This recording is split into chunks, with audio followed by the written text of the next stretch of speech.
예수 그리스도. 우리가 생각한 것보다 훨씬 위대하다라는 사실을 여러분들이 기억했으면 좋겠습니다. 그 무엇을 생각하든지 그것보다 이상 훨씬 뛰어나신 분, 그분이 우리를 구원하신 예수 그리스도인 줄 믿으시기 바랍니다.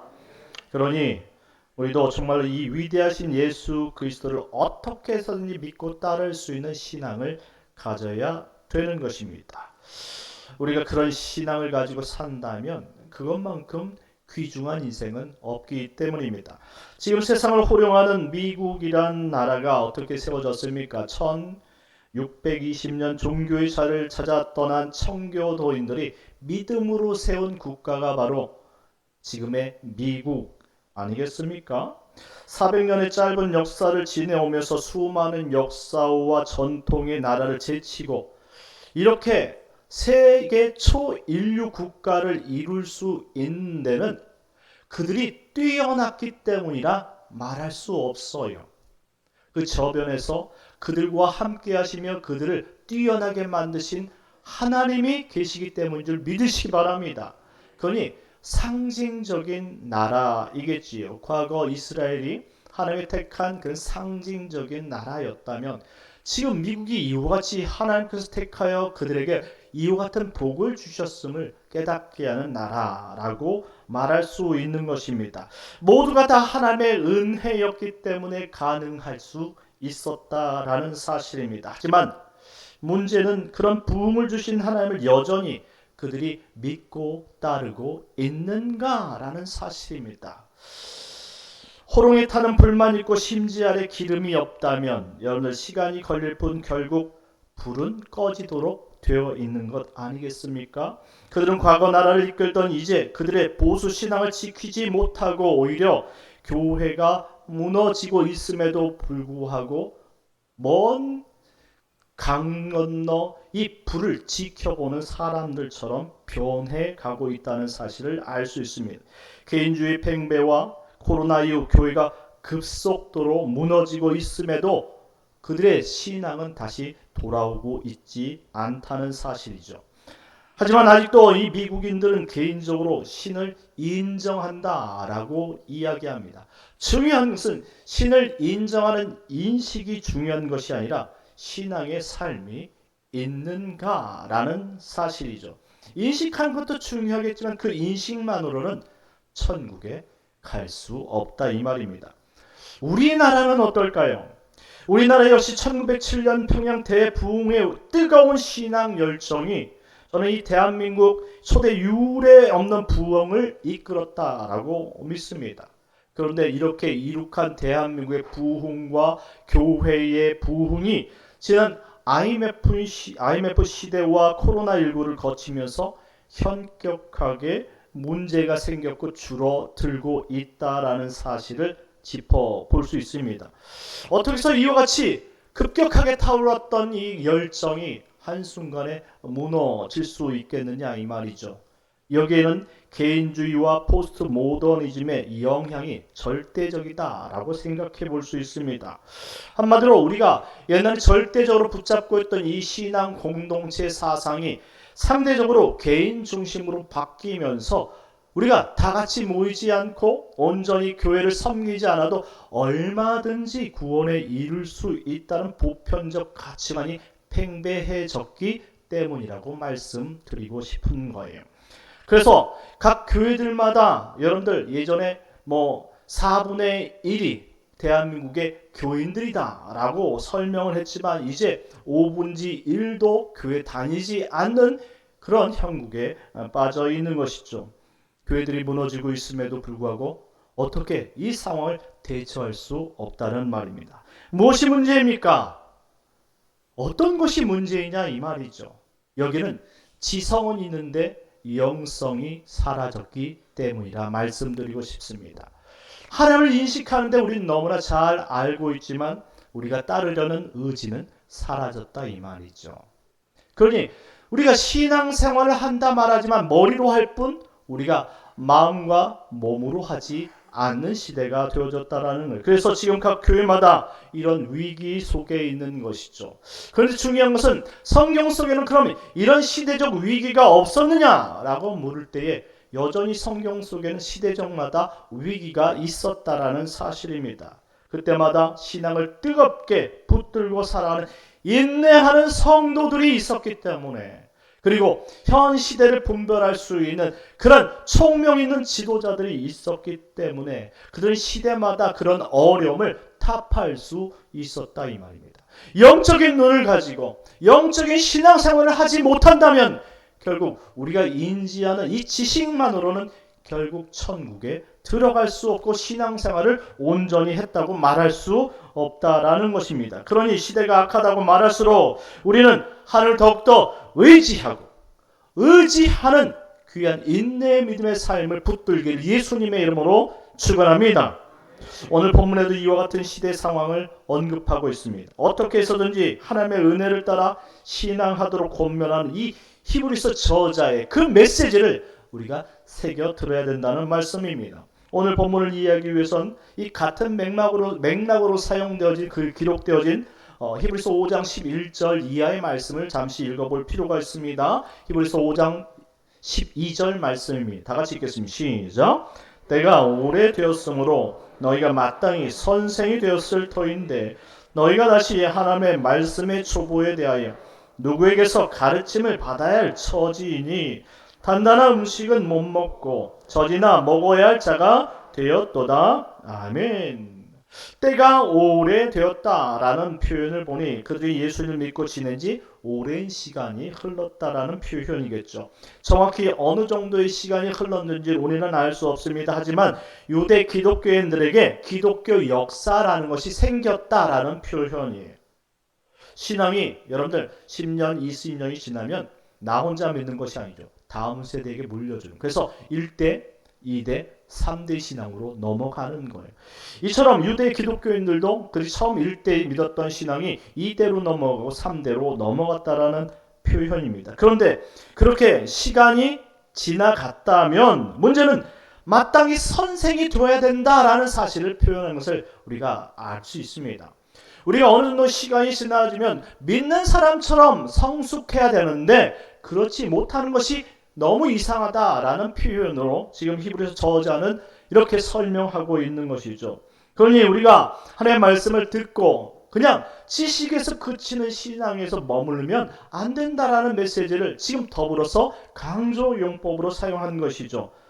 어쩌면 우리는 예수 믿는 것을 마치 예배 드리는 것을 전부로 생각하시는 분들이 있을 수 있습니다. 지금 유대 기독교에 처음 이 예수를 믿었던 이 히브리인들도 그와 같은 신앙에서 지금 빠져나오지 못하고 있었다라는 것을 보여주는 거예요.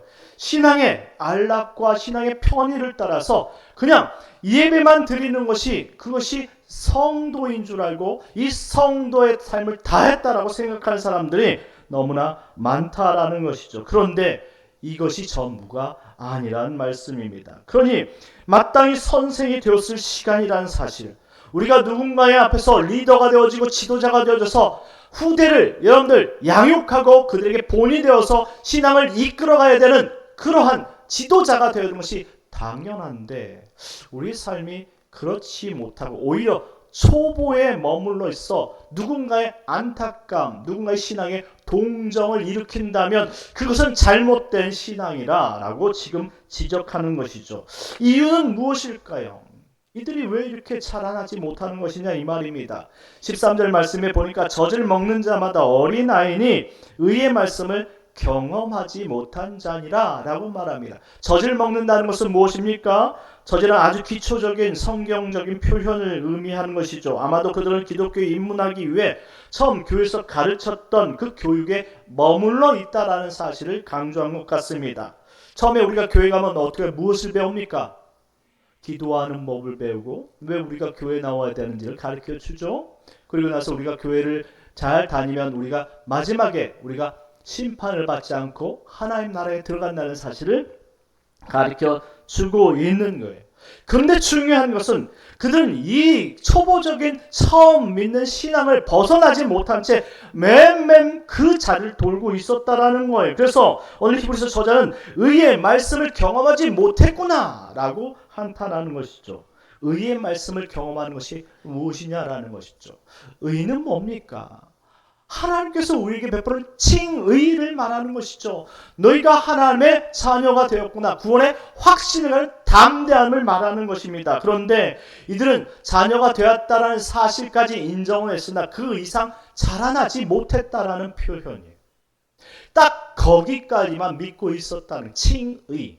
한마디로 교인이 되었어요. 성도가 되었습니다. 그렇다면 성도의 삶은 무엇입니까? 라고 묻고 그 삶을 따라가야 되는데 거기까지만 멈춰 섰다라는 표현이에요. 여러분들 칭의만 받고 삶 가운데 나머지 주님을 따르는 삶이 없다면 구원에 이를 수 있겠느냐 이 말입니다. 히브리서 이 저자가 얼마나 답답하면 지금 이와 같이 탄식하면서 지금 히브리 그 유대 기독교인들에게 이와 같은 막 독설 아닌 독설을 쏟아붓고 있겠느냐 이 말이죠. 우리가 잘 믿는 것처럼 생각하지만 이 신앙의 초보를 벗어나지 못하고 처음 교회 다녔던 그 자리를 맴맴 돌고만 있다면 우리 신앙에 문제가 있다는 사실을 여러분들이 알아야 합니다. 그래서 오늘 본문 말씀을 통해 히브리서 저자는 히브리 성도들에게 강한 어조로 권면합니다. 그것이 오늘 본문 우리가 읽었던 6장 1절 2절 말씀인데요. 다 같이 한번 읽어보도록 하겠습니다. 시작. 그러므로 우리가 그리스도의 도의 초보를 버리고 죽은 행실을 회개함과 하나님께 대한 신앙과 세례들과 안수와 죽은 자의 부활과 영원한 심판에 관한 교훈의 터를 다시 닦지 말고 완전한 대로 나아갈지니라. 아멘. 그래서 히브리서 저자는 이야기합니다. 그리스도를 믿는 도의 초보를 이제 버렸으면 좋겠다라고 말하면서 이어서 이렇게 설명하죠. 죽은 행실을 회개함과 하나님께 대한 신앙과 세례들과 안수와 죽은 자의 부활과 영원한 심판에 관한 교훈의 터를 이제 좀 그만 닦아라 라고 말합니다. 이게 무슨 말이에요? 처음에 교회 와서 들었던 것 거기서 머물지 말고 이제 좀 앞을 향해서 무엇인가 진일보하는 신앙을 갖자라고 설명하고 있는 것이죠. 그래서 히브리서 저자는 오히려 2절 말씀 끝에 완전한 대로 나아갔으면 좋겠다라고 선언합니다. 완전한 대로 나아가는 것. 그리스도인에게 있어서 완전한 대로 나아가는 것이 무엇입니까? 여러분들 우리가 예수 믿고 주일을 구별하여서 예배하는 것, 그리고 신앙 고백하고 찬송도 부르고 헌금하는 것, 그리고 설교 말씀도 잘 듣는 것은 당연한 것입니다. 이것은 예수를 믿은 모든 사람들이 하나님 앞에 예배자로서 서야 되는 당연한 의무인 거예요. 그런데 이것이 신앙의 전부라고 생각하면 그것은 오산이라는 거예요. 한마디로 교회에 나와서 주일 예배 드리고 나머지 5일을 세상 속에서 나 나름대로 내 인생을 사는 것, 그것은 올바른 인생이 아니라는 것입니다. 생각해 보세요. 하나님이 나와 내가 주님을 고백했을 때 내 안에 들어와서 나의 구주가 되심이 우리가 믿게 되었어요. 그런 믿음을 가지고 주일날만 하나님 아버지께 예배하는 사람이 되어지고 이제 월요일부터 시작해서 금요일까지 세상에 나갔으니 세상 사람처럼 살아가는 것이 올바르겠느냐라는 거예요. 주님 잃어버리고 살아도 되느냐 이 말입니다. 그것이 정말 믿는 사람의 성도의 신앙이냐 이런 말씀을 던져주고 있는 거예요. 이것은 학생들과도 또 맞물려 이야기할 수 있어요. 여러분들 우리 학생들 여러분들 대학이 인생의 목표가 되어서는 안 되는 것이죠. 대학이 인생의 중요한 그러한 지표가 될 수는 있겠지만 대학이 인생의 전부가 될 수는 없는 거예요. 그러니 자꾸 학생들이 대학에 목숨을 걸고 여러분들 대학교에 들어가기 위해서 모든 나머지 시간을 공부에만 쏟는 것, 이것은 저는 동의를 하지 않습니다. 분명히 공부할 때도 그 어려움 속에서 하나님 앞에 인도함을 받기 위해서 기도함이 필요한 거예요. 학생이 공부를 더 잘하기 위해서 더욱더 주님을 의지하는 의지함이 필요하다 이 말입니다. 힘들 때 어려울 때 하나님께서 자신을 도우시는 그 명석과 지혜를 주시는 그 하나님을 의존하면서 살아가는 것을 배워야 한다는 말씀이죠. 이것은 다 뛰어넘은 채 여러분들 주일날 어쩌다가 교회 끌려 나와서 예배드리는 것이 전부처럼 생각하는 것, 이거 모순이라는 거예요. 이런 모습은 우리 부모님이 너무나 잘 보여줬던 것이죠. 우리 부모님들도 주일날 마치고 월요일부터는 여전히 세상 속에서 세상 사람들처럼 마치 주님이 안 보는 것처럼 살아가는 사람들이 얼마나 많습니까? 그러니 우리는 주님이 있건 없건 내가 주님을 영접하고 주님과 동행하는 사람으로서 우리는 바른 신앙과의 가치관을 부여잡고 성경적 가치관을 부여잡고 살아가는 성도가 되는 줄 믿으시기 바랍니다. 그러니 사도 바울의 이야기는 예수님처럼 되어야 된다라고 이야기합니다. 그렇습니다. 사도 바울도 정말로 모든 성도들에게 너희가 신앙생활하는 그 목적이 무엇인지 아느냐? 그것은 예수님 닮기 위해서야 라고 가르친다는 것이죠. 에베소서 4장 13절 14절 말씀인데 우리 다 같이 한번 읽도록 하겠습니다. 시작. 우리가 다 하나님의 아들을 믿는 것과 아는 일에 하나가 되어 온전한 사람을 이루어 그리스도의 장성한 분량이 충만한 데까지 이르리니 이는 우리가 이제부터 어린아이가 되지 아니하며 사람의 속임수와 간사한 유혹에 빠져 온갖 교훈의 풍조에 밀려 요동하지 않게 하려 함이라. 아멘. 이것이 바로 온전한 성도의 삶이라는 거예요. 분명히 사도 바울은 너희가 신앙생활하는 이유가 예수님까지 자랑하는 거에 있다라고 설명하면서 14절 말씀에 이제부터 어린아이가 되지 아니하며 사람의 속임수나 간사한 유혹이나 그 세상의 교훈과 풍조에 빠져서 너희가 흔들리지 않는 것이 신앙의 목적이라는 거예요. 그런데 우리는 애초부터 주일 한 번 나오고 예배드리는 것뿐만 거기서 그치고 일주일 내내 세상 풍조와 세상의 방법으로 살아가면서 마치 하나님 없는 것처럼 그렇게 밀려다니면서 살았다고 이야기한다면 우리는 그것을 온전한 신앙이라 말할 수 없는 것이죠. 온전하다라는 단어가 텔레이오스라는 단어라고 설명을 드렸죠. 이 텔레이오스 온전함은 텔로스라는 목적이라는 단어에서 파생되었어요.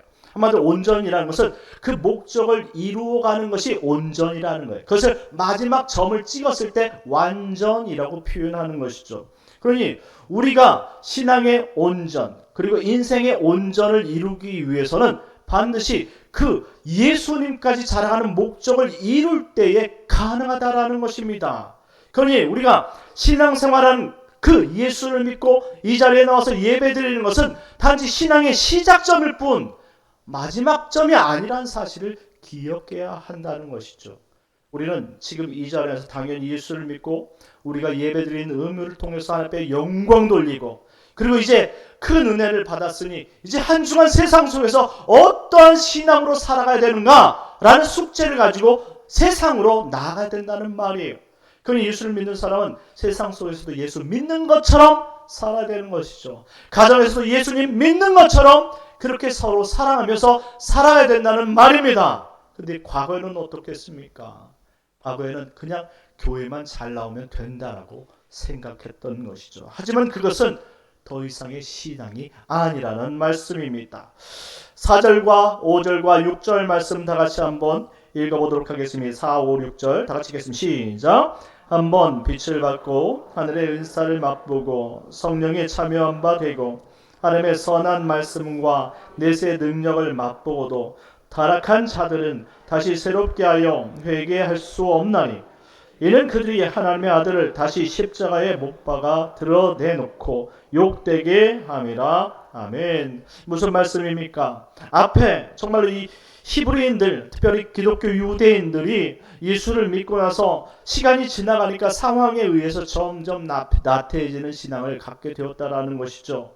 그런데 그들이 처음 예수를 믿을 땐 뜨거움이 있었다라는 거예요. 간절함이 있었다라는 거예요. 그래서 막 울부짖고 저 영원하신 하나님 나라에 들어가기 위해서 열심을 내던 그 신앙이 있었다라는 말입니다. 그런데 지금은 어떻게 지금 이렇게 살고 있느냐 말입니다. 그래서 한번 빛을 받고 하늘의 은사를 맛보고 성령이 참여했다는 것은 너희가 구원받은 사람이라고 말한 것 아니냐라고 이야기하는 것이죠. 그런데 지금에는 어떻게 너희가 믿는 신앙은 찾아볼 수 없고 오히려 4장 6절 말씀, 6장 6절 말씀처럼 타락한 자들처럼 다시 정말로 하나님을 안 믿는 것처럼 하나님을 떠난 사람이 되어서 그렇게 너희들이 신앙의 방황을 하고 있느냐 이 말입니다. 이런 사람들이 마지막에 하나님께서 보실 때에 그들을 하나님께서 축복하시겠느냐라는 말씀이죠. 이와 같은 삶을 통해서는 절대 하나님이 영광을 받으시고 여러분들이 이와 같이 자라지 못한 신앙을 통해 하나님께서 여러분들에게 의의 면류관을 더 이상 주지 않는다라는 사실입니다. 사도 바울은 이와 같은 성도들에게 이와 같은 질문을 합니다. 고린도후서 13장 5절 말씀인데 우리 다 같이 한번 읽어보도록 하겠습니다. 시작. 너희는 믿음 안에 있는가? 너희 자신을 시험하고 너희 자신을 확증하라. 예수 그리스도께서 너희 안에 계신 줄을 너희가 스스로 알지 못하느냐? 그렇지 않으면 너희는 버림받은 자니라. 아멘. 여러분 안에 성령이 거하신 줄 믿으십니까? 그렇다면 여러분 안에 성령이 거하시는 그 믿음의 삶을 살아가는 것이 당연한 것 아니냐라는 역설이겠지요. 그럼에도 불구하고 이렇게 사도 바울이 고린도 이 교회에 정말로 폭언을 막 쏟아붓는 이유는 고린도 교인들이 거짓말과 싸움과 우상 숭배와 각종 죄 짓는 것들에 너무나 익숙해져 있었기 때문이라는 거예요. 예수 믿는다 말하면서 왜 그렇게 죄를 지어가면서 회개하지도 않고 돌이키는 삶도 살지 않고 세상 사람보다 더해 라고 들으며 살아가는 것이 맞는 이야기냐라는 설명이죠. 그런 삶 가운데 자신은 여전히 예수님을 믿는다라고 이야기하면 그런 사람들이 과연 천국에 들어갈 수 있겠느냐는 자주 섞인 그런 한탄의 메시지인 것입니다. 사랑하는 성도 여러분, 지금 사도 바울도 그렇고 히브리서 저자도 그렇게 이야기합니다. 예수를 믿는다면 믿는 사람처럼 살아야 한다는 것이죠. 예수를 믿는다면 믿는 자처럼 살아가야 합니다. 그러니 히브리서 저자는 이렇게 말씀합니다. 히브리서 10장 24절 25절 말씀인데요. 다 같이 한번 읽어보겠습니다. 시작. 서로 돌아보아 사랑과 선행을 격려하며 모이기를 패하는 어떤 사람들의 습관과 같이 하지 말고 오직 권하여 그날이 가까움을 볼수록 더욱 그리하자. 아멘. 이 말씀은 지금 히브리서 저자가 말세를 살고 있는 성도들에게 이와 같은 삶을 사는 것이 마땅하다라고 소개해 주는 거예요. 마지막 때가 가까이 오거든 서로 돌아보고 사랑과 선행을 격려하며 더 따르도록 하는 것이 마땅하다는 거예요. 우리 그리스도인들은 생명 공동체 아니겠습니까? 그 예수 믿고 살아가는 이 모든 사람들이 이와 같이 힘든 세상 속에 살아갈 때 서로 사랑을 전해주고 그리고 선행을 하며 격려하면서 정말 의를 지켜가며 함께 믿음으로 사는 삶을 살도록 권면하는 것이 당연한 것이 아니냐 이 말입니다. 우리끼리라도 이렇게 권면하지 않는다면 누가 우리가 믿는 이 신앙을 격려해 주겠느냐 이 말입니다. 세상 사람들은 우리가 살아가는 이 믿음의 방식을 인정하지 않습니다. 우리가 믿는 이 삶의 믿음의 방식이 인정되기 위해선 우리는 오직 그의 나라에 도착하기까지 우리는 하나님의 말씀대로 사는 방법밖에 없다는 것이죠. 그러니 우리 말씀의 공동체, 사랑의 공동체, 예수 공동체가 이와 같이 서로가 서로에게 힘을 불어넣고 격려하지 않는다면 누가 그렇게 살아갈 수 있겠느냐라는 것이죠. 바른 신앙인들은 그런 핍박 속에서 이제 굴복하지 않은 불굴의 신앙을 살아가야 된다고 말해주는 것입니다. 그래서 우리는 주님이 오시는 그날까지 바른 신앙이라면 그 믿는 자리까지 예수 믿는 것처럼 살아가도록 권면함을 들으시길 바라겠습니다. 그래서 히브리서 저자는 본문 6장 2절 말씀을 통해 그리스도의 초보를 다시 닦지 말고 완전한 곳까지 나아갔으면 좋겠다라고 설명합니다. 지금 여러분들은 어떤 곳을 향해 나아가고 있습니까? 여러분들은 어떤 곳을 향해 인생의 돛을 펼치고 인생의 노를 저어가면서 나아가고 있느냐 이 말입니다. 우리의 인생의 목적이 저 하나님 나라고 예수 닮는 것이라면 여러분 우리 인생의 돛은 여전히 예수 그리스도의 말씀으로 우리가 주님께 돛을 펴고 여러분들 말씀에 그리고 노를 저어서 나가야 되는 줄 믿으시기 바랍니다. 그러니 힘을 내십시오. 결국 우리가 도착할 영원한 하나님 나라에 도착할 때까지 힘을 내시라 이 말씀입니다. 다 같이 7절과 8절 말씀을 읽어보도록 하겠습니다. 7절 8절이면 시작. 땅이 그 위에 자주 내리는 비를 흡수하여 밭가는 자들이 쓰기에 합당한 채소를 내면 하나님께 복을 받고 만일 가시와 엉겅퀴를 내면 버림을 당하고 저주함에 가까워 그 마지막은 불사름이 되리라. 아멘. 예수님께서 늘상 밭의 비유를 우리에게 가르쳐 주지 않았습니까? 우리는 어떤 밭이 되어야 되겠습니까? 좋은 열매를 맺는 좋은 밭이 되어야 된다라고 소개합니다. 우리가 신앙생활하면서 정말로 위에서 자주 내리는 비를 흡수하는 좋은 땅이 되어진다면 당연히 그 안에 채소도 열리고 곡식도 열리고 과일도 열리는 것이 당연한 것 아니냐. 그럼에도 불구하고 그 안에서 영 황무지처럼 가시와 엉겅퀴를 낸다면 그것이 온전한 밭이겠느냐라는 설명이죠. 우리 안에 성령이 있는 사람, 하나님의 말씀을 따라서 살기 때문에 시절을 쫓는 그런 열매를 맺고 사는 줄 믿으시기 바랍니다. 하지만 성령이 없다면 과연 시절을 쫓아서 이와 같은 열매를 맺을 수 있겠느냐라는 것입니다. 그럼에도 불구하고 가시와 엉겅퀴를 맺는 사람은 결국 하나님 앞에 심판을 받게 된다는 말씀입니다. 그래서 히브리서 저자는 이렇게 말씀하는 거예요. 제가 읽어드리겠습니다. 11절과 12절 말씀에 우리가 간절히 원하는 것은 너희 각 사람이 동일한 부지런함을 나타내어 끝까지 소망의 풍성함에 이르러 게으르지 아니하고 믿음과 오래 참음으로 말미암아 약속들을 기업으로 받는 자들을 본받는 자가 되었으면 좋겠다라고 선언하는 것입니다. 사랑하는 성도 여러분, 하나님의 성도는 끝까지 하나님을 의지하면서 살아가야 되는 줄 믿으시기 바랍니다.